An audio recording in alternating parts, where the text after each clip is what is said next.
Good evening. I hope that everyone who had the opportunity to see this movie was as moved and as perplexed and as emotionally involved as I was in your very personal movie. So I want to start by thanking you for making this movie, because I think the topic was not easy to make a movie about, and you did it in a very cinema way to keep our interest in the movie. Thank you. So thank you. I'd like to start by asking the questions that I imagine are at the top of everybody's mind who saw this movie. The first one is, how do you survive in terms of your mental health, in terms of knowing what you know? And I know the movie is called Now That You Know, I get that. But nonetheless, how have you managed to maintain? Well, you make movies about it. I mean, of course, the creative process is always cathartic, whatever the subject. And some people say that some of the ways we get over the fear of death is through children and also cultural creations, which will hopefully surpass your own expiration date.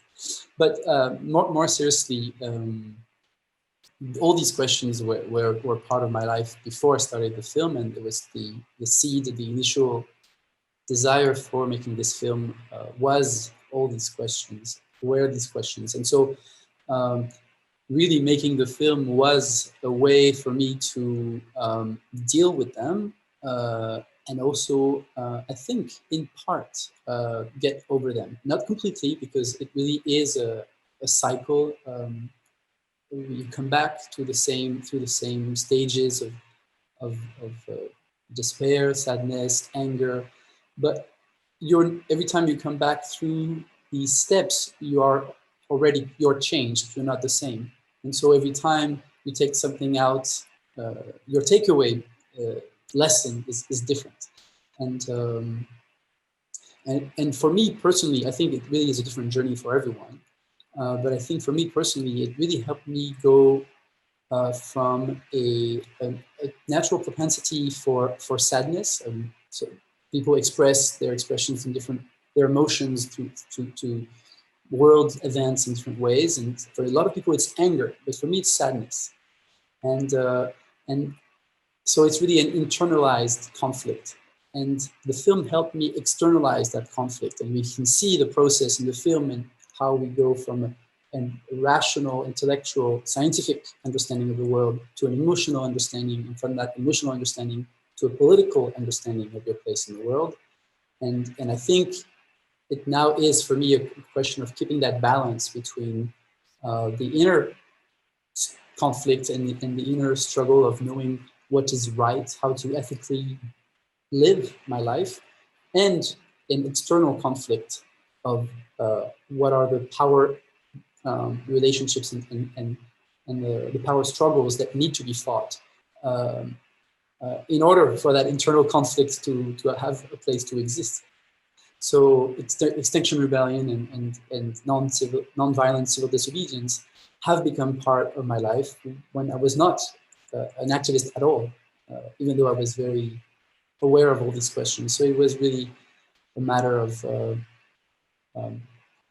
I am much more at peace today than I was before the film. To give you a short answer, and now it really is. Just yesterday, I was writing messages. We have something called Mattermost at Extinction Rebellion. It's a secured network for exchanging messages and preparing actions of nonviolence for disobedience. And I was counseling someone who is a friend and an activist who is really feeling despair for the immensity of the work that needs to be done. And he's very young man who dropped out all of his studies to be very involved in the movement in France. And I was telling him, really, it is a matter of letting go, because what we are experiencing is so much bigger than us. I mean, it is at the same time a story, a story, a human history, but it's also a geological story of which we are just a species. And we need to recognize that with humility, and understand that we are completely surpassed. And at the same time, we have to just answer to that inner voice that says, this feels right, this doesn't feel right. So it feels like a non-answer, but it really is a matter of letting go and doing. Well, excuse me for just a second, because I wanted to say first that I don't think it's a non-answer. And I think it's an answer that works for you because you have been so involved in this and have gone through so many phases in your life. And I saw your moment on the container ship as as your emotional trigger. So when Sadim in the movie talked about emotional triggers, I saw that as your emotional trigger. And then I saw what happened after that as you searched out knowledge to understand how to make things better for you and also for the world. And just in terms of what I saw that you started with the intentional community. And how did you find that village in France? It's a life. I was at the beginning of the film. I quickly say that after, with a little bit of irony, that I had tried everything, and all that was left was doing the mandatory spiritual journey to the Eastern traditions. And so I go. Right. So it was actually a 2-year trip around Eurasia, from Paris to Hong Kong, and back from Hong Kong to Paris, hitchhiking. And while I was starting the journey, just 2 or 3 weeks into the journey, I actually hitchhiked through that village. And it was an incredible morning. It was beautiful. And I discovered this region of France that I didn't know. And I thought to myself, what is this place? Someday I'll come back. And it's actually a region where there's a lot of very active people who are doing a lot to change things. Just a quick number to give you an idea, that's a very special place. In France, we do organic agriculture, but it represents about 5 to 8% of the percentage of surfaces in France. Where we are here in that valley, it's 50%. So we have a lot of very people who are very active and who are trying to put in place very concrete changes in their lifestyle or productive processes, etc. So I felt an affinity with the people there, and then it was just then history. I came here in a few months, about 2 years later down the road. This participatory democracy town hall was elected, or these citizens were elected on a platform of participatory democracy. And I was very involved in that campaign. And then I was involved in helping the elected officials hold their mandate with that very high, very demanding aspect to their mandate. And this drew many new people to come to the village who were excited about this new democratic experiments. And today we're very happy to say that we had the municipals a few months ago in France. So this was 6 years ago. And so 6 years down the road, we had new municipals, and hundreds of other cities presented themselves on that platform. And 66 were elected in bigger cities. So it's very exciting. It's spreading. It's terrific. So you've got this. I'm just sort of searching for what do we do, your viewers. So I'm sort of taking myself. Your movie is very personal, and your interviewer is very personal as well. Very good. So I'm taking myself sort of through your journey, and I'm seeing it as you've got the participatory democracy, or a small intentional community, okay, as one way to deal with the focuses or deal with the forces of collapsology and of climate change. And then you had Sadim in terms of the adaptations. And I thought those were very interesting. And then we wind up with you doing political action and civil disobedience. And then there's the part with Suzanne, which I call the awakening moment, is, you know, how do you take that further? Mm-hmm. So sort of putting those different steps together, what do you recommend that the rest of us do?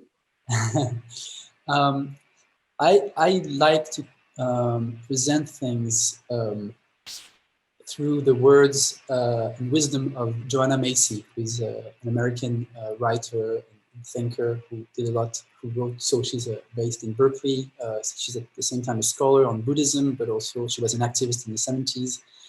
And she saw a lot of activists going through burnout because it's just too much. And she really said, well, how can we want this society to be more sustainable, but our fight is not sustainable. So how can we renew ourselves? And she develops a work that's called The Work That Reconnects. And the film really is profoundly inspired and influenced by her thinking. And her thinking is to say, if I summarize it, is that a society that is going to be sustainable or that's going to help life thrive over the long run needs 3 pillars. It's like a stool. You need at least these 3, otherwise you fall off. One is a change of consciousness. So it's what we say the change of the inner work. And it's not necessarily just being aware on a personal level. It's also the social, cultural changes, the culture change, inner culture, outer culture. Then the second piece to the stool or foot is the struggle. It really is, you need to be able to draw red lines to say, without these natural processes, we cannot have a thriving society. So we cannot have, it's not a question of climate. You know, the climate doesn't care what it is. The planet doesn't care what the climate is. What the people who care are the societies who are entirely dependent on that climate. So we have to say, our society cannot do without a stable climate under this much heating, for example. Or we cannot do without trees to purify our water. And we have to draw red lines and to say, it's not about fighting and being proactively aggressive. It's about saying, I put my body on the line and I interpose myself between those essential processes and the forces of destruction of these processes. And the third piece to the stool is alternatives, creating and offering alternatives, because you cannot always be against, you have to be for something. And so these 3 together, they're really powerful. And I think we spend a lot of energy and a lot of time in the environmental movement, and more generally in all righteous, ethical fights, saying, in French we say, pulling the cover to us to be warm. So we say, well, you know, you want to change the world, but you're not changing yourselves. So you're not listening to Gandhi, who said, you know, change yourself to change the world, or be the change you want to see in the world. And then the others are saying, well, you know, you guys are naive, pacifists. If you don't confront the power structures that are, then you're just changing your little self, but it's completely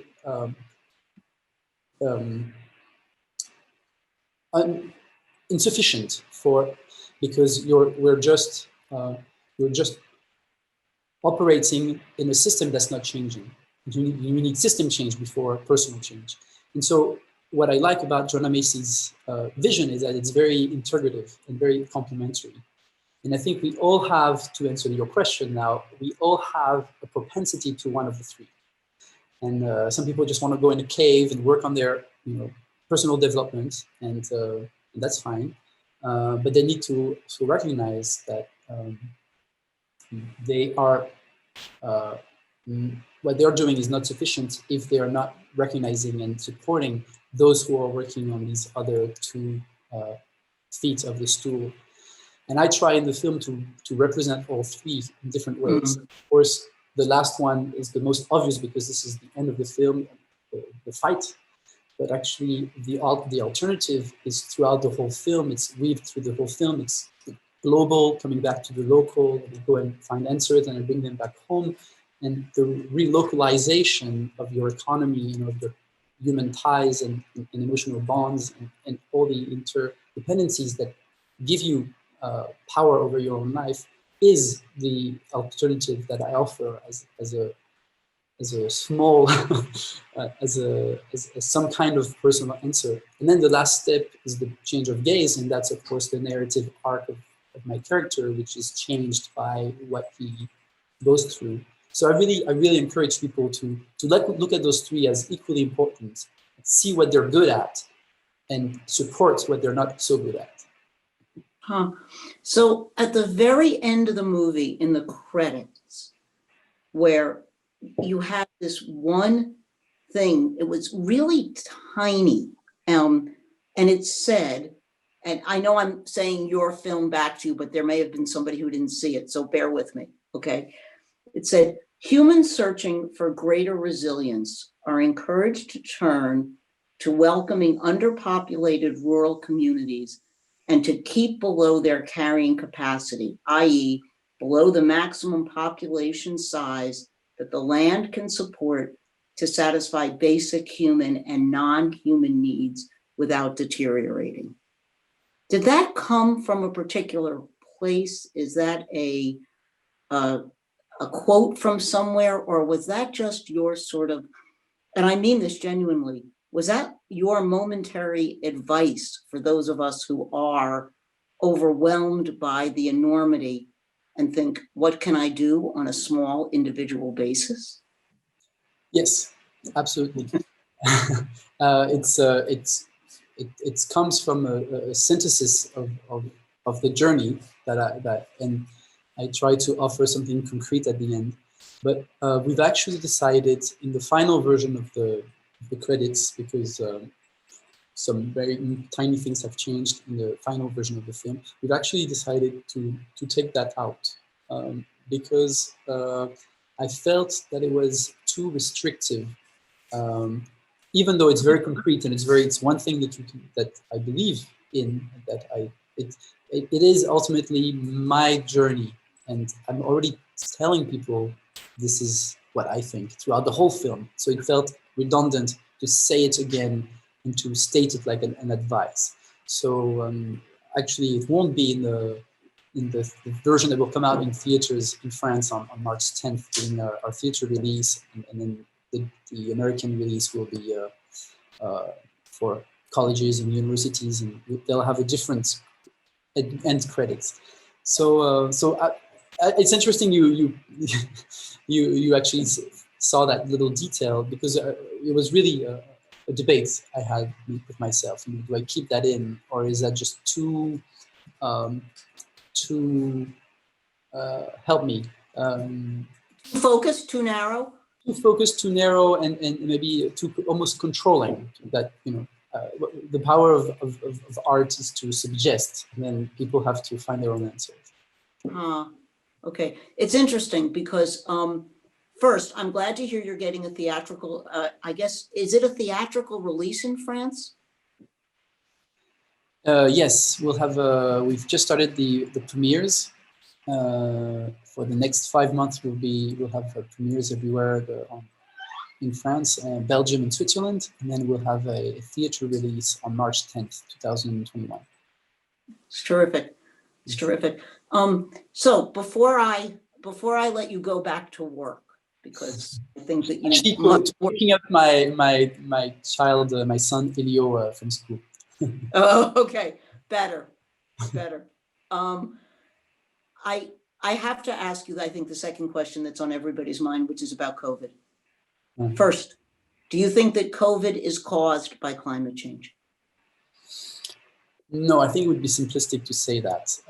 I think that they both have common parents, both of them. The interconnectivity and the extremely high throughput of our economy and the exchanges and the level of the intensity of the international exchanges create both climate change and the speed of the spread of the COVID crisis. there are climatic variables that have influenced the speed potentially and the spread of the as well, but I won't affirm this because I'm not an expert. But what's for sure is that beyond the climatic issue, the question of the industrial system, highly globalized, is definitely questioned by the current crisis. And if we, I think it would be dangerous to say, well, this is the beginning of the end. No, I think we have an extremely resilient system, and I think it will come, talking about the human socioeconomic system. And I think that it's very possible that it could rebound in spite of the economic crisis and all of the hardship that people are going to be experiencing. But it is, for me at least, definitely one of the symptoms of a system breaking down. And in terms of being able to do the work that you've been doing, how have you been also, I asked about just surviving and generally psychologically, but now the question is surviving the COVID world and being able to continue to do the civil disobedience and the political work that is really your driving force now. So how has COVID impacted that, and how are you getting through that? Well, there were big question marks. How do we operate? Especially because, for those who don't know, Extinction Rebellion has a strategy of massification. The idea is to reach a critical mass where system change becomes unavoidable, and there's social change theories that say that at about 3.5% of population, people being actively engaged in system change, that we see from historical precedents that it is unavoidable, and it does go into another state, whether it's from non-democratic states into democratic states, or et cetera, et cetera. So we need a lot of people to be very visible, and COVID is saying, no, actually, you can be a lot of people, but you need to be spread out over a very, very big surface or outside, and so it really made things complicated. And what we have turned to is small actions that are very visible and possible to do with a small number of people, even if they were in masks. So last June, we had 3 actions in France, at least, that were very impactful at the Ministry of the Interior, so the ministry that's in charge of internal affairs, to talk about food resilience in a world where we're trying to decrease the emissions from the food industry. We had another one, which I was part of, where we actually trespassed onto one of the 2 main airports around Paris, the Orly airport, and we succeeded in stopping planes from taking off. So these were small groups, 30 people. And we had another action also at another ministry. So we are adapting. We're trying to keep the energy and the momentum that the movement has been gaining for the past 2 years. So Extinction Rebellion is very young. It's only 2 years old. It was created in 2018 in the UK, in London, with the first actions in London. And so we are, everybody, as you know, and also in the film industry, is adapting. And activists as well are adapting. And I think it's a testament to how adaptive our species is. It's quite incredible, really. When we set ourselves to something, really, nothing can stop us. Just do it. That's a very positive note to end on, is that everything is possible and just do it. And I would add a little something, which I think really is, for me, one of the lessons I take away from this film. When I started 8 years ago, it was a very long process to make this film. I just knew I needed to do something, but I didn't know exactly what it was, and I certainly didn't know how long it would take or what it would take to be able to make that film. But I just went and tried to do something. It was not a film; it was something. And now that the film is finished, now I know what the journey was. So I just want to encourage anybody who is a young filmmaker who wants to start. You know, if you have a desire that's, even if it's confused or it's not very clear, but it feels right, you really have to hold on to that and go all the way. And even if you don't know exactly what will be all the steps from A to B, and you don't even know what B is, but you just know you have to leave A, do that. That sounds like very good advice, not just for filmmakers. Yes, and for society, we don't know where we're going. It's, you just have to embrace the uncertainty. Right. So thank you once again. Thanks for the movie. Thanks for taking the time. I wish you all the best, and may your political futures bear fruit in the fullest organic sense. Thank you very much. Take care.